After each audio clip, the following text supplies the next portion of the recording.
Então, nessa aula de agora, nós vamos melhorar o aspecto das nossas páginas através da inclusão de imagens misturadas junto com o texto que nós já aprendemos a colocar. No final dessa aula, a gente vai ter aprendido como colocar figuras dentro de uma página. A gente vai aprender os principais formatos de armazenamento de imagem, qual é a diferença entre eles, vai descobrir como utilizar uma imagem como link e até mesmo como poder, dentro de uma mesma imagem, ter vários links, poder ter referência a vários tipos de referência na mesma imagem, como a gente está vendo aqui nessa imagem do exemplo aqui. Bom, a imagem que a gente vai colocar dentro de uma página, ela não está junto com o código HTML, ela é um arquivo à parte. Porque o arquivo de imagem ele é um arquivo binário, ele não é um arquivo ASCII como o arquivo HTML. Existem vários formatos para representar uma imagem. Quer dizer, existem formatos que não são muito apropriados para a web e outros que são mais apropriados. Em web a gente usa principalmente os 3 formatos que são identificados pelo nome da extensão que a gente usa para eles, que é o formato GIF, o formato JPG e o formato PNG. O formato PNG é muito parecido com o formato GIF. É um formato relativamente recente. Os dois mais conhecidos são o GIF e o JPG. A gente, para incluir uma imagem numa página, como eu estava falando antes, ela não está junto com o código HTML, ela é um arquivo à parte. Então a gente precisa de uma tag para incluir uma referência ao arquivo onde vai estar contida a imagem. Essa é a tag MG. A tag MG, como outras tags que a gente já viu, ela também tem atributos. Só que no caso da MG, ela tem pelo menos um atributo que tem que sempre estar presente, que é o atributo src. O atributo src, como a gente está vendo no exemplo aqui, ele define qual é a URL da imagem que a gente vai querer carregar. Se a gente for até o exemplo, o primeiro exemplo, a gente vai poder observar, então, uma página com 2 imagens nela. A primeira imagem, repara bem, ela aparece mesclada com o texto, como se fosse fizesse parte do texto. Quer dizer, como essa imagem, particularmente, ela é da altura de um caractere, a gente não observa diferença nenhuma entre o texto corrente e a imagem. A gente pode também botar uma imagem separada, destacada do texto, dentro de um parágrafo. Para isso, se a gente for até aqui o exemplo, a gente vai olhar primeiro, então, a gente tem 2 tags MG aqui.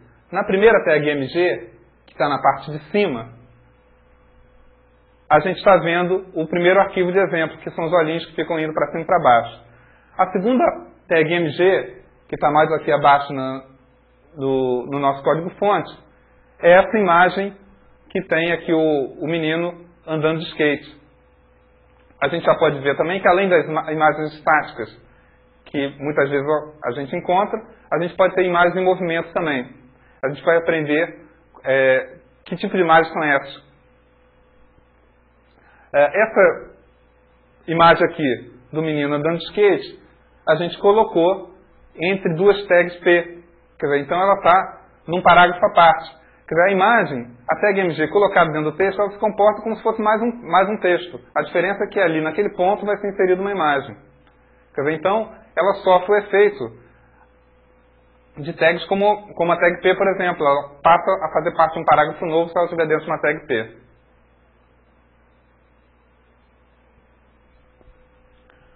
Bom, além do atributo src, que é obrigatório, que a gente vai ter sempre presente para poder ver a imagem, a gente vai ter outros atributos.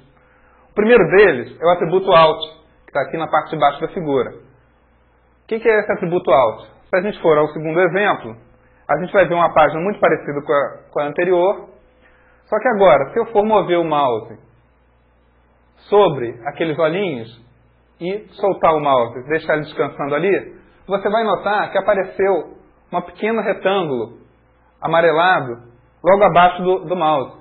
Se eu mover ele novamente e deixar descansar, ele vai aparecer novamente. Ele fica um tempo visível e desaparece. Nesse retângulo amarelo está escrito olhos piscantes.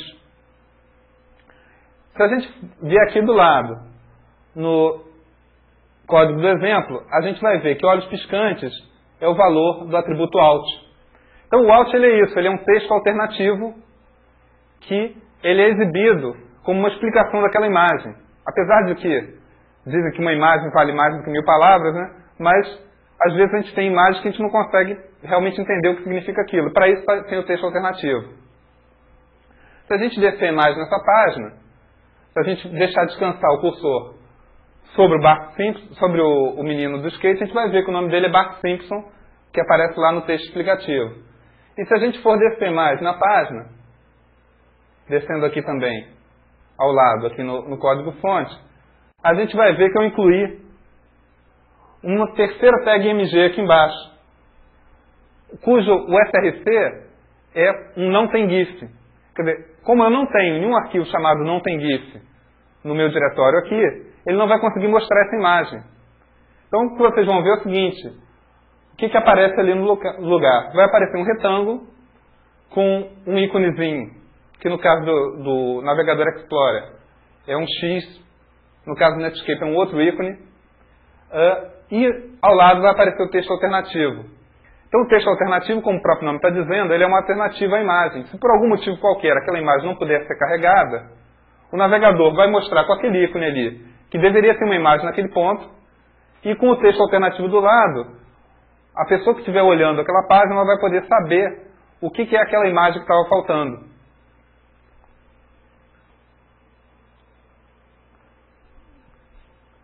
O segundo atributo que a gente tem na tag MG é o atributo align. Agora, no caso específico da tag MG, a gente tem que ter uma observação a respeito desse atributo. Diferente do align que já apareceu antes em outras tags, esse align ele não diz respeito ao alinhamento da imagem em relação à janela. Esse align, diferente do align que a gente já viu, ele diz respeito ao alinhamento do texto que aparece ao redor da imagem em relação a essa imagem. A gente tem basicamente dois grupos de comportamento. Quer dizer, o atributo align ele pode receber esses 5 valores que estão ali especificados: top, bottom, middle, left e right. Os 3 primeiros vão induzir um determinado comportamento que a gente vai ver aqui no próximo exemplo. Então, se a gente for olhar o código fonte aqui do lado, a gente vai ver que nessa página a gente tem 3 tags MG. Então, consequentemente, a gente vai ter 3 imagens sendo exibidas aqui. Na primeira tag MG, eu defini o atributo align como bottom.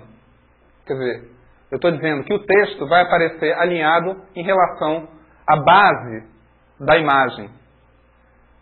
Naturalmente, isso vai acontecer se a imagem não for do tamanho da altura do texto. Então, eu propositalmente coloquei aqui uma imagem que é bem maior, bem mais alta do que o tamanho do caractere que aparece na nossa página. Então, repara, se eu olhar o texto aqui, a tag MG aparece imediatamente após o São Roque seguido de um ponto. Então, eu tenho a tag MG e logo depois vem o texto por volta de 1640. Quer dizer, o que o navegador fez? Então, depois do São Roque, ele colocou a imagem. Depois da imagem, continuou com o texto por volta de 1640. Só que aquele texto apareceu exatamente alinhado com a base da imagem. Isso é resultado do atributo align igual a bottom, e também é o comportamento padrão de uma imagem.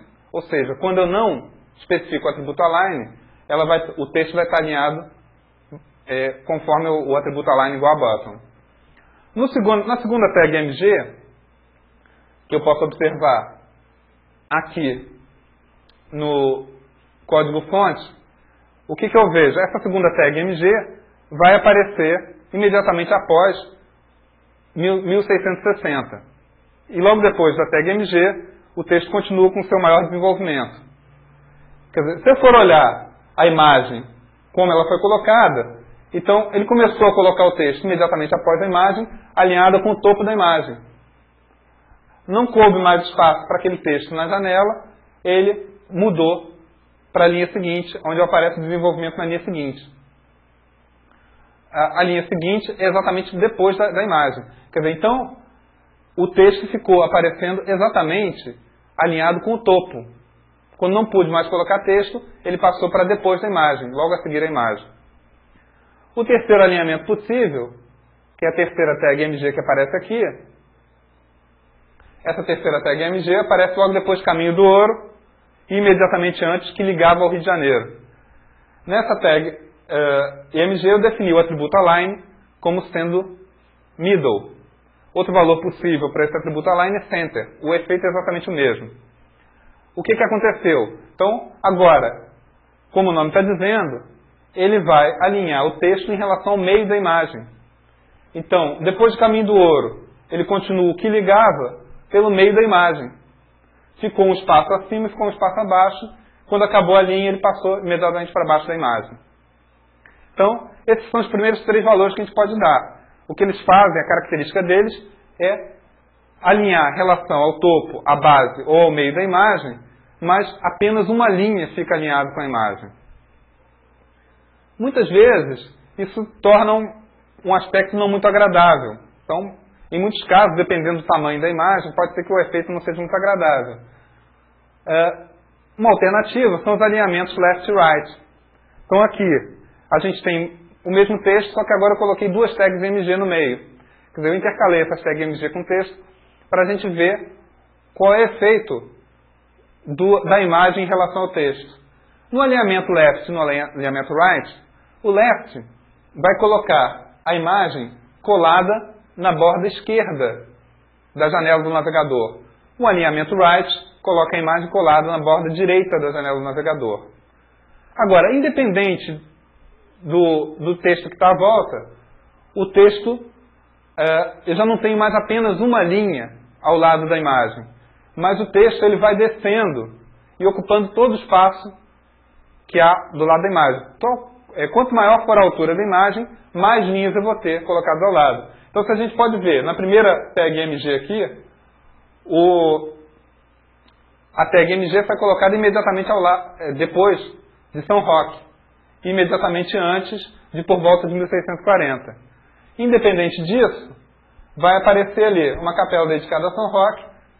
Ele imediatamente continua o texto, por volta de 1640, povoado, e o texto que vai sendo colocado ao lado daquela imagem. A imagem colada na esquerda e o texto vai descendo pela direita da imagem. Se eu for descer mais aqui no meu código-fonte, descendo mais aqui no código-fonte, a gente vai ver a segunda tag MG, logo após Caminho do Ouro, imediatamente antes, que ligava ao Rio de Janeiro.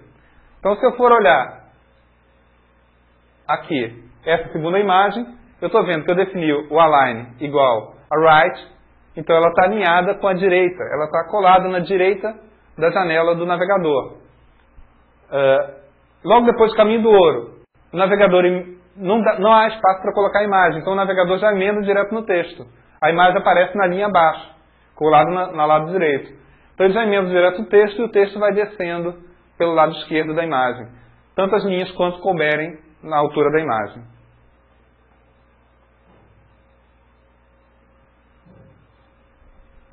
Aqui na transparência seguinte, a gente vê então mais dois tipos de atributos que a gente vai ter na tag MG. A gente pode ter 2 atributos para definir as dimensões daquela imagem, que são o atributo width e height, que respectivamente largura e altura da imagem. Eles podem ser definidos ou não. Se a gente for olhar o exemplo aqui, eu peguei agora, nesse exemplo, eu vou ter 5 tags MG nesse exemplo. As 4 primeiras estão exibindo sempre a mesma imagem. Então, na primeira, eu peguei a imagem e defini o atributo width e height exatamente com a largura e a altura daquela imagem. Quer dizer, esse é exatamente o comportamento de eu não colocar... Quer dizer, o aspecto visual, quando a imagem é carregada, não difere em nada de eu não ter colocado esse atributo width e height. A gente vai ver no final do exemplo no que difere eu definir esse atributo ou não. Quer dizer, então, se eu definir o width e o height com os tamanhos, as larguras, a largura e a altura correta daquela imagem, eu vou ver a imagem conforme era esperado que eu fosse ver a imagem. O segundo tag MG eu peguei o width e o height e, propositalmente, eu defini a largura e a altura dessa imagem como sendo metade do tamanho real da imagem. O comportamento que a gente vai observar aqui, que você pode observar na segunda figura, é o seguinte. Como eu coloquei um tamanho menor do que as dimensões corretas daquela imagem, o navegador vai mostrar a mesma imagem, totalmente aquela imagem, só que comprimida. Comprimida para aparecer no tamanho que eu especifiquei. A gente já pode imaginar que o comportamento correspondente, se eu botar esse atributo, esses atributos com os valores que sejam maiores que os valores das dimensões da imagem, o que ele vai fazer é esticar essa imagem de forma que ela contém aquele tamanho, só que agora é a mesma imagem sendo totalmente visualizada, só que num tamanho maior. Em relação a definir o width e height com tamanho menor ou com tamanho maior, a gente tem que fazer algumas observações. Embora aparentemente você possa imaginar o seguinte, isso é interessante que eu possa usar esse atributo para colocar a imagem na minha página definindo o tamanho que me interessar. Quer dizer, não interessa que essa imagem tenha tamanho 300 por 300 pixels, mas se eu só tenho um espaço disponível aqui 200 por 200, eu pego aquela minha imagem 300 por 300, defino o width e height por 200 por 200 e ele vai colocar ali naquele espaço. Realmente funciona. Isso pode servir para a gente ajustar o tamanho da nossa imagem ao tamanho que a gente precisa na página. Mas não é a melhor solução. Eu vou explicar por quê. O que acontece é o seguinte, essas dimensões que a gente tem, o tamanho do arquivo gerado para aquela imagem vai ser, de certa forma, proporcional ao tamanho, ao número de pontos que essa imagem tem, ao número de pixels que ela tem, em largura e em altura. Então, uma imagem de 300 por 300 pixels, com certeza, se eu pego essa mesma imagem e comprimo ela para 150 por 150 pixels, a imagem 300 por 300, ela vai ter um tamanho, ela vai ocupar um arquivo maior, vai ocupar mais espaço em disco do que uma imagem de 150 por 150. Quer dizer, se eu pego esse meu arquivo de 300 por 300, transmito ele pela rede para fazer a diminuição do arquivo aqui, na máquina do usuário, eu transmiti esse arquivo de 300 por 300, eu optei por transmitir um arquivo maior, que nas condições que a gente tem hoje, a rede, naturalmente, ela é lenta, a gente vai estar transmitindo mais informação para quê? Para no final eu ver uma imagem pequena, onde eu posso, muito bem, na hora de preparar a minha página, eu posso pegar e no editor gráfico e mandar dentro do editor gráfico comprimir essa imagem de 300 por 300 para 150 por 150, gerando assim um arquivo muito menor que vai ser muito mais rapidamente transmitido pela rede. Então essa não é uma boa política para eu diminuir uma imagem. A melhor coisa para eu diminuir uma imagem é eu utilizar um editor gráfico e fazer essa diminuição no próprio editor gráfico, depois transmitir essa imagem pela rede, o arquivo menor. Da mesma maneira, alguém pode pensar da seguinte maneira, ora, mas o inverso não é verdade. Então se eu tenho um arquivo 300 por 300, eu mando exibir ele aqui 600 por 600, o que vai acontecer é o seguinte, eu transmiti um arquivo menor para no final poder ocupar o espaço que eu gostaria. Agora, isso é verdade. Quer dizer, eu estou economizando espaço, tempo de transmissão pela rede. Por outro lado, o que acontece é o seguinte, sempre que eu pego um arquivo e vou aumentar o tamanho desse arquivo, eu tenho um arquivo de um determinado tamanho e quero vê-lo num tamanho maior, o que vai acontecer? Isso é feito, na verdade, não necessariamente eu tenho toda a informação visual para ver esse arquivo num tamanho maior, o que pode gerar alguma distorção na hora de eu expandir esse arquivo. O algoritmo de expansão desse arquivo pode gerar alguma distorção. Com certeza, eu tenho mais recursos para expandir, aumentar esse arquivo num editor gráfico do que no navegador. Então, às vezes, pode ser mais vantajoso eu perder esse tempo a mais para transmitir um arquivo maior do que eu fazer essa expansão aqui dentro do navegador. A quarta tag MG que a gente tem aqui no nosso exemplo, eu propositalmente eu não respeitei a proporção entre largura e altura. Quer dizer, então, para ficar bem visível, eu gerei uma imagem com o dobro da largura e metade da altura. E o que aconteceu? O que vai fazer é o seguinte: o navegador vai exibir aquela imagem com a largura e a altura que eu especifiquei. Ou seja, ele vai distorcer aquela imagem. Porque normalmente você não vai querer ter esse efeito. Mas é importante tomar cuidado, que muitas vezes acontece a seguinte coisa: eu gero um arquivo. Nesse meu arquivo eu coloco uma imagem dentro dele, defino lá a altura e a largura dela, correspondente exatamente à altura e à largura daquela imagem. Então aquilo fica visível perfeitamente, sem distorção alguma. Só que em algum dia, por algum motivo qualquer, eu resolvo fazer alguma alteração naquela imagem. Uma alteração que vai implicar em uma modificação dessa proporção entre altura e largura. O que vai acontecer é o seguinte: se eu fizer isso e esquecer de alterar o meu HTML aqui, o que vai acontecer? Vai aparecer uma imagem distorcida.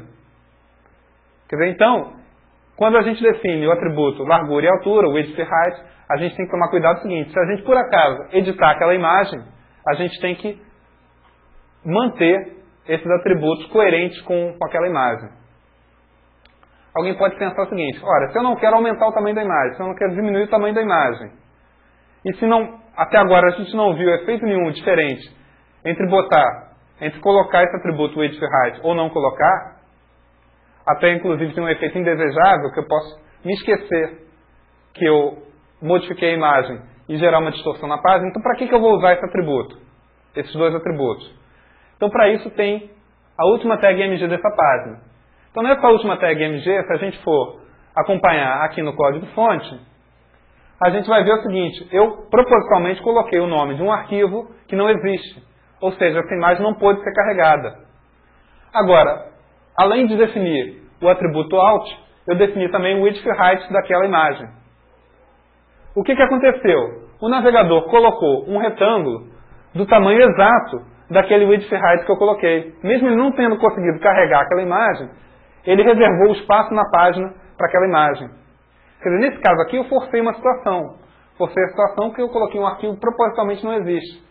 Muitas vezes pode acontecer o seguinte: aquele arquivo pode existir, mas pode ter existido uma falha de transmissão do arquivo na rede. Então ele não vai conseguir exibir o arquivo inteiro. Ou pode acontecer o seguinte: o arquivo existia, mas em algum momento eu modifiquei o nome do arquivo e esqueci de alterar o código HTML. Qual é a vantagem disso aqui? A vantagem é o seguinte: se eu tiver várias imagens numa página, que essas imagens compõem um determinado aspecto, quando eu defino o width e height, mesmo que algumas dessas imagens não possam ser carregadas, as outras que foram carregadas vão estar colocadas exatamente nas posições que elas deveriam estar se a página estivesse correta. Quer dizer, então, mesmo não tendo minha página totalmente carregada, o usuário pode olhar e dizer assim: ah, mas eu já tenho uma ideia do que é essa página. Só pelas imagens que puderam ser carregadas, ele já pode ter uma ideia até do que está faltando.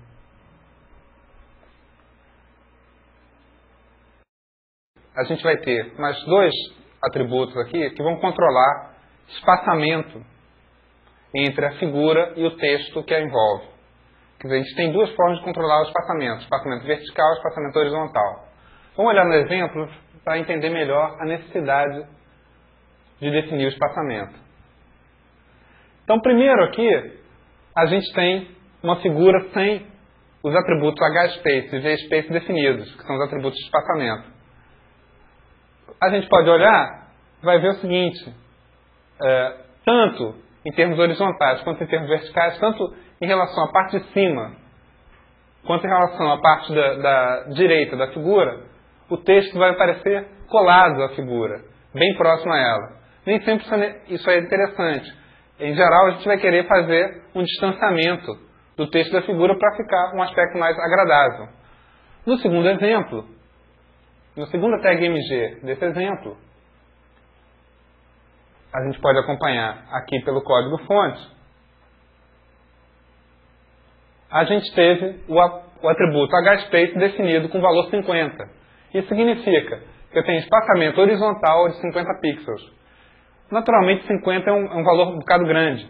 Se a gente foi escolhido justamente para a gente ter o exato aspecto do que é o espaçamento horizontal. Normalmente você vai escolher um espaçamento um pouquinho menor, de acordo com a sua necessidade. Mas a gente pode ver, nesse segundo exemplo aqui, a diferença do espaço que ficou ali entre o texto e a imagem. Essa diferença, tanto à esquerda quanto à direita da imagem. Quer dizer, o H-space ele controla o espaçamento tanto à esquerda quanto à direita. Ele vai sempre alterar o espaçamento dos dois lados. Da mesma maneira, na terceira tag MG desse exemplo, a gente teve o atributo VSpace definido, novamente com o valor 50. Então a gente pôde ver um espaçamento de 50 pixels da imagem em relação tanto à linha de cima quanto à linha abaixo da imagem. E, por fim, a gente pode combinar esses dois atributos. Então eu posso definir tanto o VSpace, quer dizer, o VSpace e o HSpace com os valores que eu quiser, com valores diferentes de um para o outro, inclusive, de forma que eu possa criar uma área livre de texto em volta da figura. Então, nesse exemplo aqui, na quarta tag MG aqui do nosso exemplo, eu defini o VSpace e o HSpace com valor 50 pixels, justamente para a gente ver que nas quatro dimensões, nos quatro lados da figura, a gente teve esse espaçamento em relação ao texto.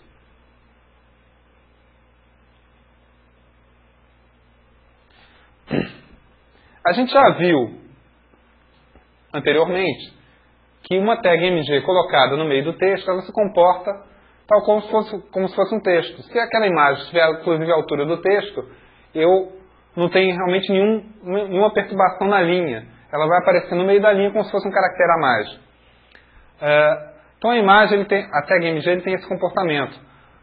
Ele pode, inclusive, aparecer dentro de uma tag A, aquela tag que a gente já viu na aula passada, que serve para a gente criar um link, uma referência dentro de uma página nossa. A gente já tinha aprendido como criar referências com texto, indicadas por texto. Quer dizer, quando a gente colocava um texto dentro da tag A, esse texto vai aparecer sublinhado e numa cor diferente dentro da nossa página. Então o usuário já sabe que ao selecionar aquele texto, ele vai ser enviado a uma nova página, a um novo documento. Muitas vezes pode ser interessante, ao invés de ter um texto, que um link seja selecionado através de uma imagem. O usuário, clicando o cursor do mouse sobre qualquer ponto daquela imagem, vai causar que um novo documento seja carregado. Então, para que isso aconteça, basta que eu coloque uma tag MG dentro de uma tag A. No caso da tag MG, toda a área daquela imagem vai servir como link. Então, qualquer parte daquela imagem vai servir como link. Em relação a isso, a gente tem um exemplo aqui. Novamente, eu botei várias tag MG numa página, sempre a mesma imagem. Essas tags MG estão todas dentro de links. A primeira coisa que a gente vai notar nessa primeira imagem aqui, você pode observar o seguinte: aparece um contorno de uma cor azulada, escura, em volta daquela figura. O que é esse contorno? Se a gente for olhar o código-fonte ao lado, a gente vai ver que aquela tag MG ela foi colocada dentro de uma tag A. Então, aquela imagem ela é todo um link. Se eu vier com o cursor, se você passar com o cursor do mouse, como eu estou fazendo aqui, por sobre a imagem, a gente tem o mesmo comportamento que a gente tinha quando a gente tinha um link texto. Lembra da aula passada? Um link texto. O que acontece? Quando eu passo sobre o texto, o cursor se transforma numa mão. Então, durante toda a área aqui, eu estou passeando em volta de toda a área da imagem, o cursor tem a forma de uma mão. Qualquer ponto da imagem que eu selecionar, ele vai me levar a um outro documento. Então, essa imagem aqui ela é um link. Ora, quando a gente tinha um texto dentro de uma tag A, o texto ele aparecia com um aspecto modificado. Lembra? Esse aspecto era a cor modificada e o texto aparecia sublinhado. Então, da mesma forma, quando eu tenho uma imagem dentro de um link, essa imagem aparece com um aspecto ligeiramente modificado. Esse aspecto é uma borda em volta da imagem. Essa borda tem o mesmo efeito do sublinhado do link textual. Tem o mesmo efeito, a mesma função. e, inclusive, vai ter a mesma cor e vai estar sujeito com as mesmas 3 cores que a gente tinha no link. O link, ele tem 3 cores. Uma cor do link que não foi visitado ainda, uma cor no momento que a gente está pressionando o botão do mouse sobre aquele link, e uma terceira cor, que é, eu voltei a uma página onde eu tenho uma referência para uma página que já foi visitada. Então esse link vai ter uma terceira cor. Quer dizer, essa borda, então, vai acompanhar as mesmas cores do link textual. Muitas vezes acontece o seguinte, essa cor, essa borda que aparece em volta da imagem pode não ser desejada. A gente pode querer ter uma imagem na página que seja um link, mas que o usuário só vai saber que é um link quando passar com o cursor sobre ela. Eu não preciso dar nenhuma informação adicional sobre isso. Então, eu posso, por uma opção, omitir essa borda. Então, para isso, a gente tem um atributo a mais na tag MG, é o atributo border. O atributo border, ele vai definir se essa borda vai estar visível ou se não vai estar visível. Então, se a gente for olhar a segunda tag MG daqui da nossa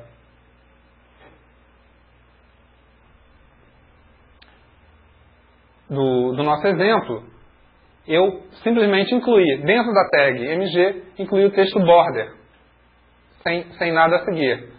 Esse texto border é equivalente a dizer que aquela borda tem largura 0. Então, a borda desaparece. A terceira tag MG, eu fiz explicitamente, coloquei border igual a 0. Então, eu posso tanto colocar border ou border igual a 0 e vai desaparecer a borda em torno daquela minha imagem. Quer dizer, essa borda que aparece quando ela é um link. Da mesma maneira que eu posso querer tirar aquela borda, eu posso querer destacar também mais aquela borda. Então, da mesma forma que eu pude colocar um border igual a 0, eu posso querer colocar um border igual a 10, por exemplo. Então, a minha borda vai aparecer mais larga do que o valor padrão. Então, no quarto exemplo aqui, a gente pode acompanhar pelo código-fonte, eu fiz border igual a 10. Se a gente acompanhar aqui pelo resultado, a gente vai ver que apareceu uma borda grossa em redor daquela imagem.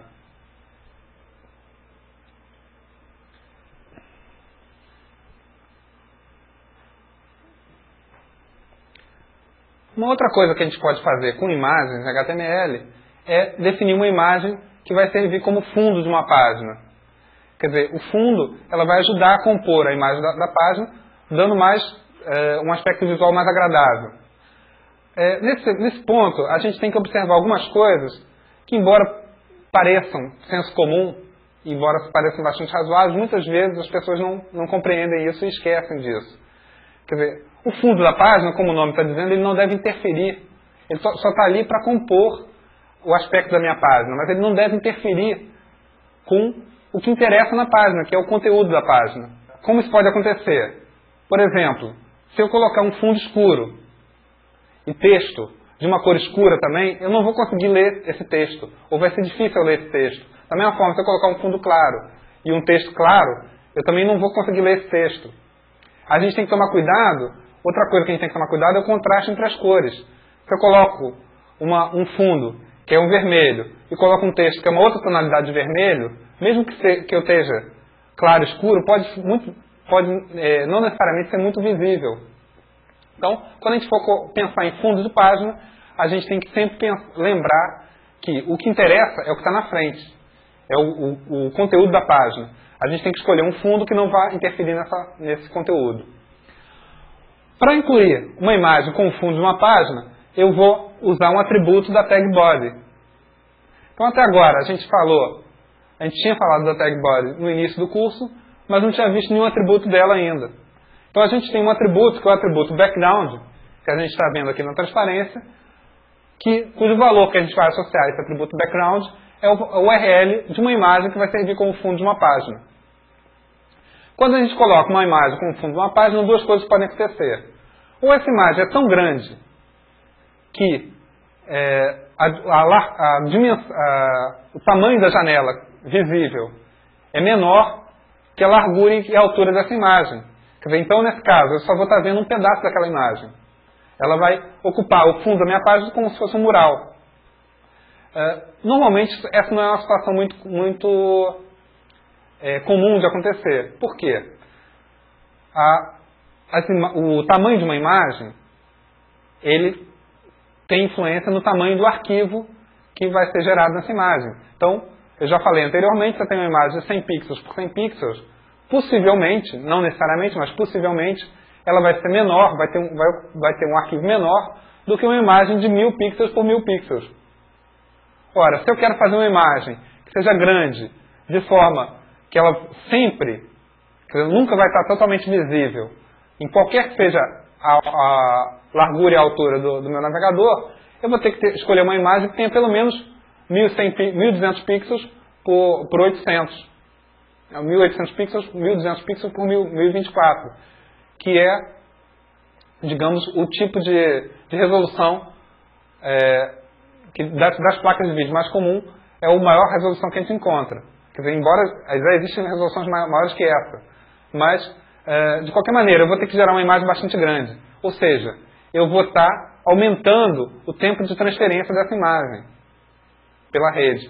Ora, para uma coisa que ela só serve para compor a página, para melhorar um pouco o aspecto, mas que ela não necessariamente ela faz parte do conteúdo da página, é um preço muito alto para a gente pagar. Então, normalmente, o que a gente vai fazer, a gente vai ter a imagem ela vai ser pequena, ela vai ser menor do que a dimensão da janela do navegador que está visível. O que vai acontecer nesse caso? Se eu tenho, por exemplo, uma imagem de fundo de página que seja de 100 pixels por 100 pixels, agora, o usuário esteja olhando essa página no navegador, e a área visível daquela página ocupe 400 pixels, tanto 400 em largura quanto em altura, o que vai acontecer? O navegador ele pega essa imagem de fundo e replica na página, tanto em largura quanto em altura. Então, se eu tenho uma imagem de 100 por 100 e eu quero ver numa janela 400 por 400, então essa imagem vai aparecer 4 vezes na largura e vai aparecer 4 vezes na altura. Para ficar mais fácil de entender, vamos olhar aqui o nosso exemplo. Nesse exemplo, eu estou usando aqui aquela imagem que a gente já viu anteriormente, de 300 pixels por 300. É aquela carinha aqui. Eu vou até aumentar a área visível aqui no nosso exemplo. Estou aqui aumentando essa área visível para a gente observar o seguinte. Agora, eu coloquei a minha janela visível maior do que os 300 por 300 daquela minha figura. Então, o que ele fez? Ela foi ladrilhada no fundo da página, colocado lado a lado e colocado abaixo daquela figura. Essa figura aqui foi escolhida propositalmente pelo seguinte: ela tem duas características assim desagradáveis para eu colocar uma imagem de fundo de página. Embora seja uma figura muito bonita, ela tem duas características desagradáveis. Primeiro, ela tem as cores muito fortes e variadas também. A segunda característica é que as cores são variadas. Aliás, tem uma terceira característica. Eu tenho aqui tanto cores escuras quanto cores claras na figura de fundo. Então, isso gera aquele problema que a gente estava vendo antes. Se você for olhar, eu tenho o texto lá em cima escrito, imagem ao fundo, que é o cabeçalho da página. Logo abaixo eu tenho um texto que você deve estar tendo dificuldade para ler. Embora, quando o texto está sobre a parte azul da figura, eu consiga ler com facilidade, porque tem o contraste do amarelo com o azul. Quando eu passo na parte bege da figura de fundo, eu já não consigo mais ler o que está escrito, porque não tem contraste entre o amarelo e o bege. Então, a primeira coisa, o primeiro problema que eu tenho aqui é o seguinte: é uma imagem de fundo com claros e escuros. Repara o que eu tinha falado antes. Ou você escolhe um fundo escuro e bota um texto de cor clara, ou você escolhe um fundo claro e bota um texto de cor escura. Se você tem uma imagem de fundo que é claro e escuro, eu vou ter sempre esse problema eu nunca vou saber exatamente como o texto vai estar visível. E outra coisa, a imagem ela é muito forte. Essa imagem ela é tão forte que ela está interferindo na visualização do texto que é o conteúdo dessa minha página.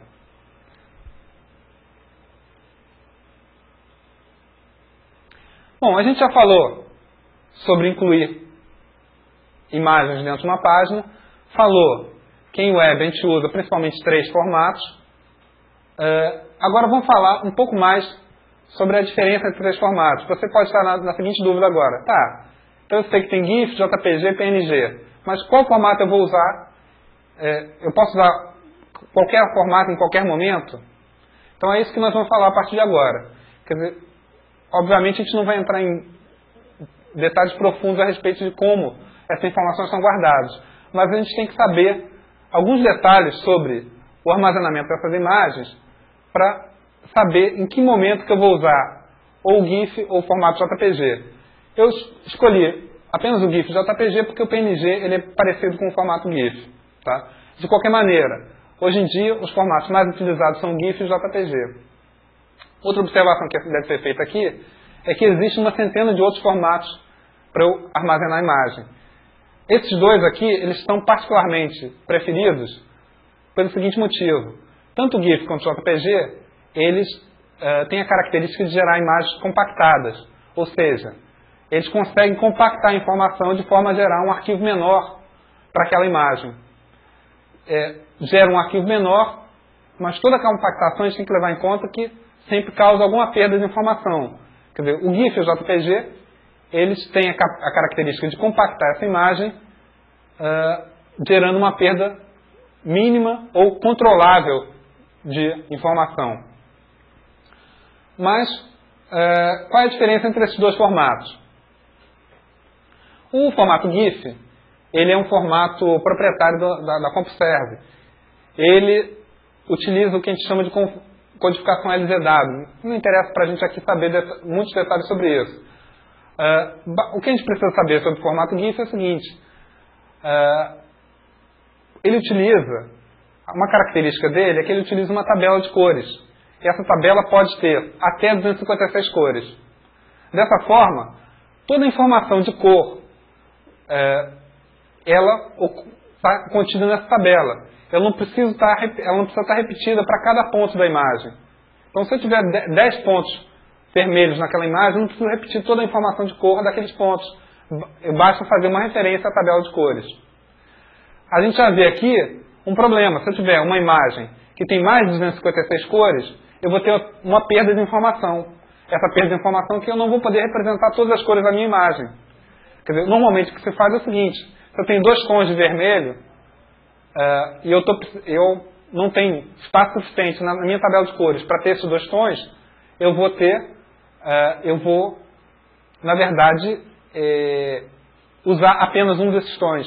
Quer dizer, eu vou perder alguma cor, quer dizer, eu vou procurar os tons mais próximos e, dessa forma, esquecer aqueles que eu não consigo representar. Quer dizer, no local onde estaria o segundo tom, eu vou estar exibindo o primeiro tom porque eu não tenho espaço na tabela. Quer dizer, e vou fazer essa opção porque, na verdade, as duas cores são próximas.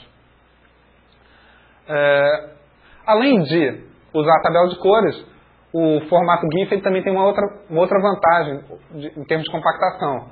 Quer dizer, além de fazer referência a essa tabela, eu consigo ocupar menos espaço quando eu tenho quer dizer, quando a minha cor, eu tenho muita informação de cor repetida. Quer dizer, então se eu tenho uma linha que ela se prolonga sempre da mesma cor, eu consigo abreviar isso, eu não preciso estar especificando a informação de cor de cada ponto dessa linha. Eu tenho uma forma lá no meu arquivo de especificar que eu tenho vários pontos daquela linha que vão estar naquela mesma cor. A gente já viu o seguinte, então o GIF ele serve principalmente para definir, para compactar figuras que têm muitas cores repetidas e cores lisas. Quer dizer, normalmente para trabalhos assim, quer dizer, figuras que contenham texto, figuras que sejam desenhos com bordas, figuras que tenham muitas linhas, onde onde é importante e principalmente que eu não tenha muitas cores. Se eu tiver mais de 256 cores, eu vou ter uma perda aqui. Quer dizer, essa questão da cor acaba tornando o formato GIF não muito agradável para quando eu quero trabalhar especificamente, por exemplo, com fotografias. Quer dizer, no caso da fotografia, a fotografia ela vai tentar refletir a realidade da melhor forma possível. E na realidade, o que é que a gente tem? A gente tem muita variação de tonalidade. Basta a gente olhar. Se eu tenho um pôr de sol, eu vou ter tons de amarelo que vão do mais claro até um amarelo mais escuro. E isso tudo de uma forma bem suave. Quer dizer, eu vou ter num ponto da minha fotografia, onde eu vou estar mais perto do sol que se põe, eu vou ter um amarelo mais vivo, um amarelo mais claro. E eu vou vendo que os meus pontos vão mudando de tonalidade, vão ficando mais escuros à medida que eu me afasto do sol. Esse tipo de imagem, primeiro, quer dizer, muito facilmente eu posso ter mais de 256 cores. Segundo, eu vou ter, quer dizer, se eu vou compactar isso utilizando o formato GIF, eu tentar encaixar todas essas tonalidades dentro dessas 256 cores, o que vai acontecer é o seguinte, vai dar um aspecto visual desagradável. Então o formato JPG, ou também se chama JPEG, ele foi criado por um grupo ligado a... Quer dizer, ele é um padrão especificamente para eu compactar imagens cuja origem sejam fotografias. Diferente do GIF, ele não usa tabela de cores. Ele usa transformações matemáticas para poder modelar essas variações de tonalidade. O problema disso, quer dizer, para determinados tipos de imagem, que ficam muito boas no formato GIF, elas não vão ficar boas no formato JPG. Quer dizer, normalmente, como isso vai ser, eu vou usar transformações matemáticas para definir essas variações de cor, isso vai acarretar alguma perda de informação. Essa perda de informação, ela não, numa fotografia, normalmente ela não vai ser muito grave. Mas, numa figura que tenha bordas muito acentuadas, uma figura onde eu tenho texto, por exemplo, onde eu tenho o contraste entre a borda e o fundo é muito forte, a utilização do formato JPG vai causar distorções ligeiras distorções, principalmente nessas bordas, o que já não é muito problemático no caso de fotografia. Então, basicamente, a diferença entre esses dois formatos a utilização entre eles é o seguinte: se eu tenho imagens onde é importante para mim o contraste entre bordas, então eu vou usar o formato GIF. Se ainda por cima, se essa minha imagem tiver poucas cores, até 256 cores, melhor ainda. Agora, se eu tiver imagens com muitas cores, imagens com grandes variações de tonalidade, então é melhor o formato JPG. Normalmente eu vou usar isso para fotografias. Uma coisa importante frisar nisso, isso não é proibitivo. Quer dizer, se eu quiser pagar o preço da distorção, eu posso utilizar ou um formato ou outro. Quer dizer, o que a gente tem que aprender é o seguinte, é que se eu utilizar um formato pouco adequado, eu posso ter alguma distorção maior naquilo. Mas, eventualmente, de acordo com a aplicação, pode ser interessante isso. O formato GIF, ele tem ainda duas variações. Ele ainda permite fazer... O formato GIF ele tem duas variações. São duas versões, o GIF 87 e o GIF 89A. No GIF 89A, foram acrescentadas algumas outras características que, em determinados instantes, podem ser bastante interessantes. O primeiro é o que a gente chama de GIF entrelaçado. O GIF entrelaçado é o seguinte, a gente já viu que uma imagem ela vai estar sendo, na verdade, ela é formada por linhas, por várias linhas. Quer dizer, num GIF entrelaçado, o que a gente pode pensar é o seguinte: usualmente, o senso comum diria para mim o seguinte: eu quando vou trazer essas linhas da rede, eu vou trazer primeiro a primeira linha, depois a segunda linha, depois a terceira, depois a quarta. Realmente, no GIF normal, isso que acontece. As linhas vêm sendo trazidas da rede sequencialmente. O GIF entrelaçado, a ideia é o seguinte: não trazer essa imagem na ordem correta. Quer dizer, então, em vez de primeiro trazer a primeira linha, depois a segunda, depois a terceira, depois a quarta, eu vou trazendo primeiro, depois da primeira linha, pulo algumas linhas, passo a segunda linha, pulo algumas linhas, passo outra linha. Qual é o efeito disso? O efeito é o seguinte: eu vou conseguir, e do início até o fim da minha... Se eu tenho uma imagem com 12 linhas, eu vou trazer da primeira linha até o fim muito mais rápido que se eu fosse trazer todas as linhas de uma vez. Quer dizer, na verdade, como eu estou pulando linhas, eu não vou ter toda a informação visual. Essa informação vai ser complementada aos poucos e vai aparecer para o usuário de uma forma distorcida. Ela vai ser estimada pelo navegador à medida que a figura for trazida. O navegador vai completando essas lacunas. No GIF entrelaçado, essa imagem é trazida em 4 passos. Depois, no segundo passo, eu vou começando a preencher essas linhas intermediárias. Então, aos poucos, as linhas intermediárias vão sendo... Vai melhorando a visualização dessas linhas. Quer dizer, qual é a vantagem nisso? Se ela é feita em 4 passos, no primeiro passo, eu já consigo ver a imagem do início ao fim, distorcida, completamente distorcida. Eventualmente eu não consigo entender nada dela. Mas pode ser que eu consiga já perceber e descobrir que aquela imagem não é o que eu quero ver. Então eu posso abortar a transmissão dessa imagem. Se eu não conseguir no primeiro passo, pode ser que eu consiga no segundo. E se não conseguir, eu vou conseguir só no último passo. Já uma imagem GIF normal, que ela é trazida sequencialmente, o que vai acontecer? A princípio, eu vou ter só um pedacinho dessa imagem. Um pedacinho da imagem pode não ser o suficiente para eu saber se aquela imagem me interessa ou não.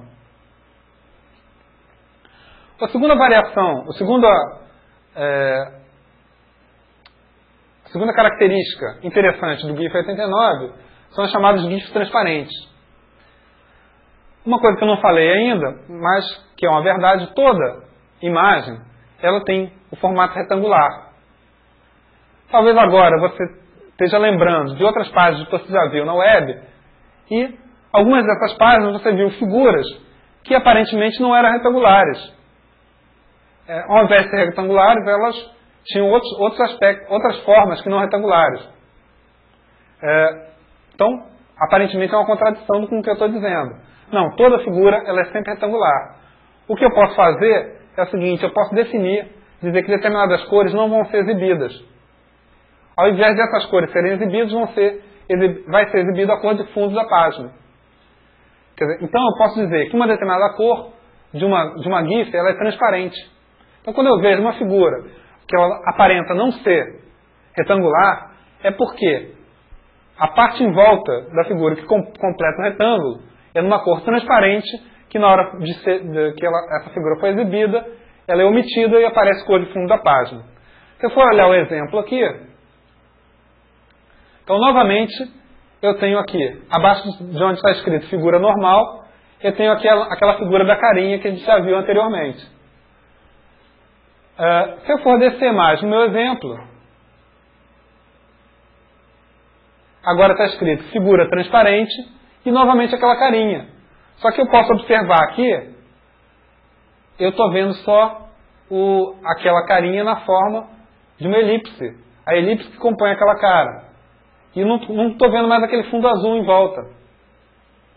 Isso ocorre pelo seguinte: porque essa figura é uma GIF, e naquela GIF eu defini a cor azul como sendo transparente. Se ela é transparente, vale para o navegador o fundo da página. Esse fundo pode ser uma cor lisa, ou pode até mesmo ser uma outra figura, como esse caso aqui, onde eu tenho uma figura complexa ali, cheia de voltas, que ela é toda mostrada ali no local onde onde apareceria aquela cor azul. Se você estiver olhando só aqui para o lado direito, você pode pensar inicialmente o seguinte: que essa página aqui só tem 2 figuras. Essa figura aqui de cima, com fundo azul, e essa figura de baixo, com fundo transparente. Agora, se você for olhar para o código-fonte aqui, você vai reparar que existem 4 tags IMG.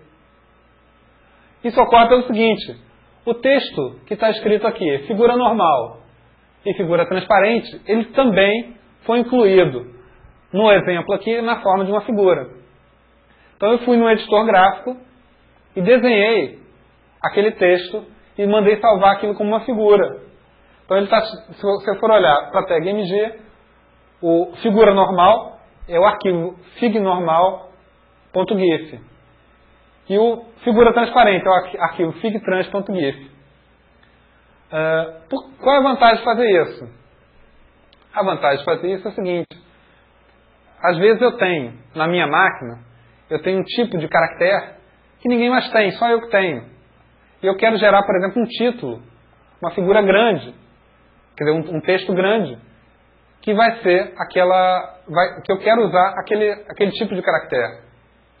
Então, para garantir que o usuário vai poder ver aquele título exatamente como eu quero, eu posso, usando o editor gráfico, escrevo aquele texto e vou gerar aquilo na forma de figura. Agora, nesse caso, com certeza eu vou querer usar uma GIF transparente. Eu vou escrever aquele texto e definir um fundo que eu vou tornar transparente, de forma que aquele texto apareça na minha página misturado com o fundo da página, exatamente como está aqui no nosso exemplo.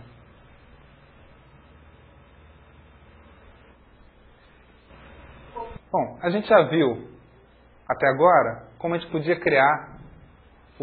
usar uma figura como se fosse um link para uma outra página. Quer dizer, a gente já viu que a gente podia colocar uma figura dentro de uma tag A e toda aquela figura serviria de link para uma outra página. Às vezes, pode ser interessante o seguinte, eu posso ter uma determinada figura e eu quero aqui, dependendo da parte dessa figura que eu selecione, eu posso ir para a página A, se eu selecionar uma outra parte daquela figura, eu quero ir para a página B. Então eu quero colocar mais uma figura que possa ter áreas sensíveis, onde cada uma dessas áreas vai me levar a um documento diferente. Esse recurso nós chamamos em HTML de mapas clicáveis. É o que a gente vai ver agora. Quer dizer, essas áreas que a gente pode criar numa figura, elas podem ter três formas básicas: retangulares, circulares, ou essas áreas podem ser poligonais. Quer dizer, poligonais é a forma mais genérica. A gente vai ter, na verdade, a área circular ou retangular, ela serve para alguns casos específicos, mas, no geral, a gente pode usar áreas poligonais. Se eu for olhar aqui o nosso exemplo, a gente tem, então, uma página com uma figura aqui. Se eu passar com o cursor do mouse sobre a figura, quando eu passar com o cursor sobre o olho esquerdo, além de aparecer aqui uma janelinha dizendo olho esquerdo, o cursor se tornou a mãozinha, que a gente já aprendeu anteriormente que essa mãozinha indica que ali embaixo tem um link. Se eu for olhar aqui embaixo, eu posso saber para onde aquele link vai me levar. Vou olhar aqui embaixo na área de status da janela. Se eu sair da bola que compõe o olho esquerdo, sumiu a mãozinha. Se eu vier agora para o olho direito, além de aparecer a janelinha escrito olho direito, aparece a mãozinha novamente. Saindo dali, desapareceu. Se eu passar aqui pelo triângulo, que é o nariz, vai aparecer escrito nariz, e novamente o cursor vira mãozinha. Se eu sair daqui, volta ao cursor normal. Se eu agora descer até o retângulo, novamente o cursor vira mãozinha e aparece escrito boca. Quer dizer, todos esses locais onde apareceu a mãozinha são links. E pode ter, cada um desses locais pode me levar a um documento diferente. A gente vai aprender agora como é que a gente faz isso. Essas regiões, elas vão ser definidas para a gente na forma de coordenadas. A gente vai dizer, em relação àquela imagem, quais coordenadas compõem cada região. A gente vai ver que tem uma forma de eu definir regiões retangulares, uma forma de eu definir áreas circulares, uma forma de eu definir áreas poligonais. Antes de a gente passar a essa definição, a gente tem que fazer uma introdução aqui. Inicialmente, existiam duas formas de eu criar o que a gente está chamando aqui de mapa clicável. Uma forma que a gente vai chamar de server-side maps, ou seja, os mapas estão no lado, os mapas estão no lado do servidor. E a outra forma são os client-side maps. Os mapas estão no lado do cliente. A diferença entre essas duas formas é o seguinte: a Server-Side Maps foi a primeira implementação que a gente teve para mapa clicável. O que a gente tinha? A gente colocava a figura no nosso navegador, na nossa página. O navegador indicava que aquela figura era um mapa clicável. O navegador sabia reconhecer que um ponto daquela figura foi clicado e mandava essa informação para o servidor. O servidor é onde estava a especificação de cada uma das regiões e a respectiva URL associada a cada região. Quer dizer, então, o servidor ia verificar em qual ponto, em qual região estava contido aquele ponto e retornava para o navegador a URL para onde aquela página seria direcionada, quer dizer, qual URL seria carregado naquela página. Então, a gente já viu que a gente tinha um problema aqui, que para determinar para que ponto eu estou selecionando aquele link, eu vou ter que passar por uma conversa com o servidor. Eu vou ter que enviar o ponto que eu cliquei para o servidor vai então me informar, dado aquele ponto, a qual documento que vai ser carregado. Quer dizer, então o usuário está clicando numa coisa e ele não sabe para onde ele está sendo direcionado, a princípio. Essa foi a primeira implementação. Hoje em dia, por esse problema e por outros problemas, não é mais tão utilizado. Por causa disso, a gente nem vai falar aqui do Server-Side Maps. A versão mais comum, hoje em dia, são os Client-Side Maps. Quer dizer, tanto a imagem quanto o mapa, ou seja, a definição das regiões, ela está no documento, está embutida dentro do documento. O navegador hoje, então o que ele faz? Quando o usuário clica sobre aquela figura, ele mesmo sabe determinar, dadas as áreas que foram definidas, em qual área que aquele ponto está incluído, e dessa forma, imediatamente já manda logo fazer a requisição da região. É outra vantagem.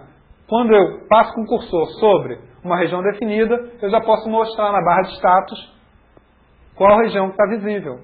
Quer dizer, qual o documento que vai ser carregado em relação àquela região.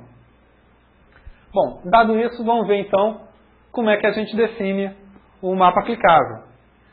Para definir o mapa clicável, primeiro a gente tem que ver o seguinte, a gente vai ter que ter uma figura.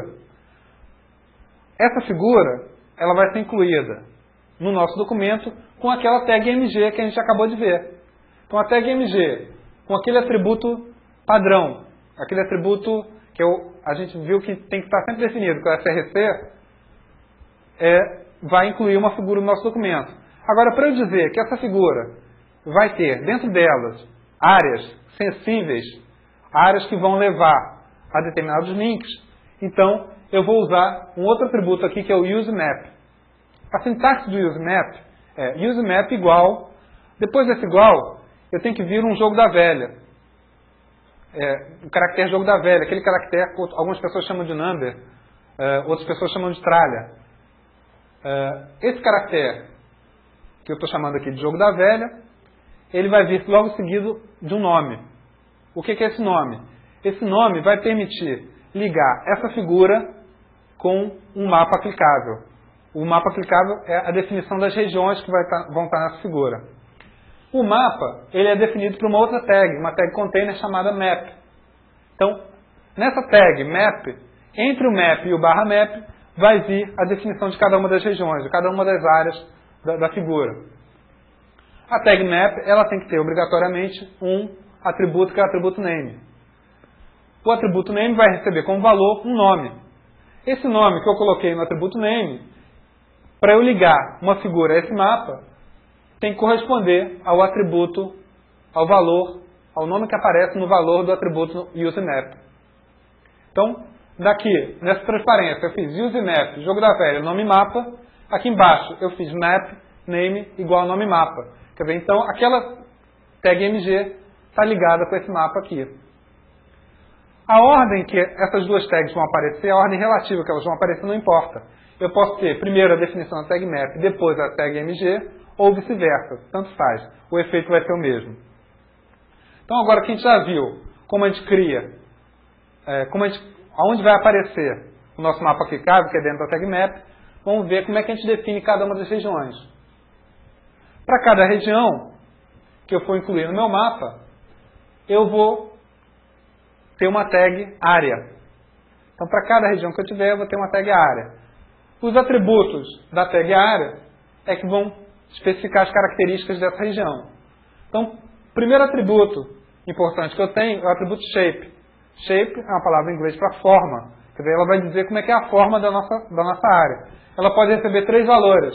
O shape pode ser circle, ou seja, uma área circular. Pode ser rectangle, uma área retangular. Ou pode ser polygon, uma área poligonal. Tal como a gente está vendo aqui na nossa transparência. Depois do shape, a gente vai definir outros atributos. O atributo coord vai definir a lista de coordenadas, quer dizer, vai definir a posição ocupada por aquela área e quais são os pontos que vão efetivamente fazer parte daquela área. A gente vai ver que para cada tipo de região, o coord vai receber os valores num formato diferente. A gente já vai ver nas próximas transparências. Outros 2 atributos que a gente pode ter na tag área são os atributos href e o atributo out. O atributo href tem o mesmo significado do href do link. Ele serve para definir a URL que vai estar associada àquela área. Então, cada tag área é um link. O href vai dizer o documento que vai ser carregado quando aquele link for selecionado. O atributo out também tem o mesmo significado do atributo out da tag img. Na tag img, eu tenho um atributo out que é um texto explicativo daquela imagem. Então, na área, quer dizer, obviamente, eu posso definir o atributo out para img associado a esse mapa clicável. Mas como eu posso ter várias regiões aqui, pode ser interessante eu definir um texto explicativo para cada região. Então, eu vou ter um out para cada área, para cada região do meu mapa clicável. Agora que a gente já conhece a tag área, a gente já sabe os 3 valores possíveis, vamos ver como é que a gente define as coordenadas em função do tipo de região que a gente quer criar. Então, a gente tem 3 tipos de região. Tem a região circular, ela vai ser definida pela coordenada do centro daquele círculo e pelo tamanho do raio do círculo.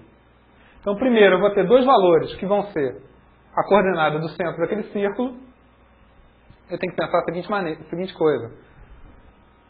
Uma imagem, ela é um retângulo. Eu já falei isso anteriormente. Toda imagem ela é um retângulo. Uma imagem ela vai estar dividida em linhas e colunas. Quer dizer, uma imagem pode ter várias linhas e pode ter várias colunas. Então, a cada linha e cada coluna eu vou associar um valor.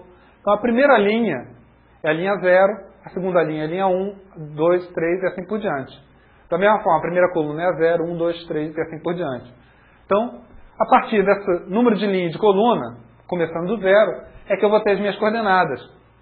Então, se eu digo que o centro do meu círculo está na coordenada 70,80, eu quero dizer que eu estou na coluna 70 e na linha 80. E a partir desse centro, então, a minha região vai ocupar a área delimitada pelo círculo de raio 30. É o que está sendo mostrado nessa transparência aqui. Então, o valor de coordes vai ser, no caso do círculo, 3 valores numéricos separados por vírgula. No caso de um retângulo, ou seja, eu defini o atributo shape com o valor rectangle, o coordes vai receber 4 valores numéricos separados por vírgula. Esses 4 valores numéricos correspondem à coordenada do canto superior esquerdo do meu retângulo e à coordenada do canto inferior direito do meu retângulo. Num retângulo, basta definir a coordenada do canto superior esquerdo e do canto superior direito, eu já consigo delimitar toda a área daquele retângulo. Então, novamente, eu tenho aqui um retângulo, a primeira coordenada eu defini como sendo 20, 70, ou seja, coluna 20, linha 70. A segunda coordenada, 100, 110, ou seja, coluna 100, linha 110. A terceira forma que a gente tem é a forma do polígono. Essa é a forma mais geral. Um polígono, na verdade, a partir de um polígono eu poderia definir um retângulo também. Até, inclusive, eu posso pensar que um círculo ele é um polígono de infinitos lados. Em computação a gente não vai ter um infinito, Mas a gente pode fazer o seguinte, se eu fizer um polígono com uma quantidade de lados muito grande, eu posso imitar a forma de um círculo, de uma forma que vai ficar um aspecto exatamente igual ao círculo que a gente definiu daquela outra forma. Então a forma mais genérica de todas é o polígono.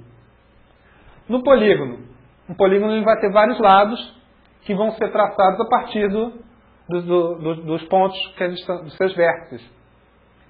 Para o nosso exemplo aqui, eu escolhi o polígono mais simples possível, que é o menor polígono que eu vou poder criar, um polígono de 3 lados. Mas um polígono pode ter 4, pode ter 5, pode ter 6, pode ter infinitos lados. Quer dizer, eu escolhi um polígono de 3 lados porque é a forma mais simples possível. Então, esse triângulo aqui, para eu definir um triângulo, um polígono de 3 lados, eu vou precisar de 3 vértices. O primeiro vértice para o segundo, eu vou definir o primeiro lado. O segundo vértice para o terceiro, eu vou definir o segundo lado. E do terceiro vértice para o primeiro é o quarto lado. Quer dizer, o lado aqui, na verdade, eu não estou falando de nada desenhado. Estou falando de uma coisa que vai delimitar a nossa área.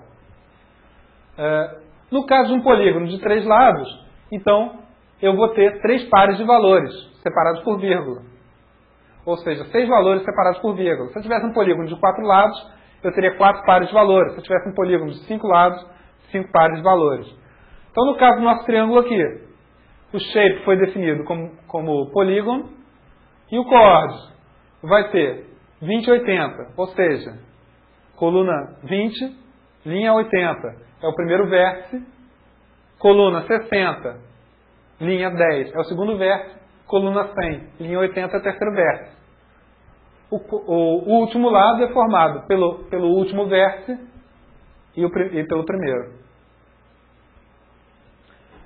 Bom, dessa forma, para a gente ter uma ideia de como a gente compõe todas as informações, a gente pode voltar aqui para o nosso exemplo e olhar agora aqui para a janela, para esse lado esquerdo aqui da janela, que é onde está o código-fonte da nossa página. Então vocês podem ver aqui, eu tenho uma tag MG, onde eu coloquei useMap aqui, o useMap jogo da velha rosto, e embaixo eu defini a tag map com name igual a rosto. Então vocês vão ver, né? Com o useMap e com o name, eu fiz a associação entre essas duas, entre a imagem e o mapa correspondente àquela imagem. Entre o map e o /map, eu vou ter então 4 tags área. A primeira, para definir o olho esquerdo, a segunda, para definir o olho direito, a terceira, para definir o nariz e a quarta, a boca. As duas primeiras tem o shape como círculo, a terceira tem o shape como polígono e a quarta tem o shape como retângulo. Não está contemplado aqui no exemplo, nem eu falei isso antes, mas é bom afirmar a seguinte coisa. E se por acaso eu tiver duas áreas que se sobrepõem? Se eu tenho uma área que vai ter um pedaço em comum com outra área, o que será que vai acontecer? O que acontece nesse caso é o seguinte, quer dizer, se eu clicar exatamente na interseção entre duas áreas, num ponto que eu possa dizer que pertence tanto à primeira quanto à segunda área, vale a primeira área que foi definida aqui dentro da tag map. Então, a primeira tag área que aparecer, vai ser, quando eu tenho um conflito, quer dizer, eu tenho uma área de interseção, vai ser a área cujo a seleção vai causar a abertura daquele documento. Bom, com isso, a gente encerra mais essa aula aqui, e agora a gente já pode melhorar o aspecto das nossas páginas colocando figuras e aprendeu, inclusive, a diferenciar, quer dizer, a escolher qual tipo de figura eu vou escolher em função da utilidade que eu quero dar àquela figura. E por fim, a gente aprendeu também a criar links usando figuras para selecionar esses links. É isso.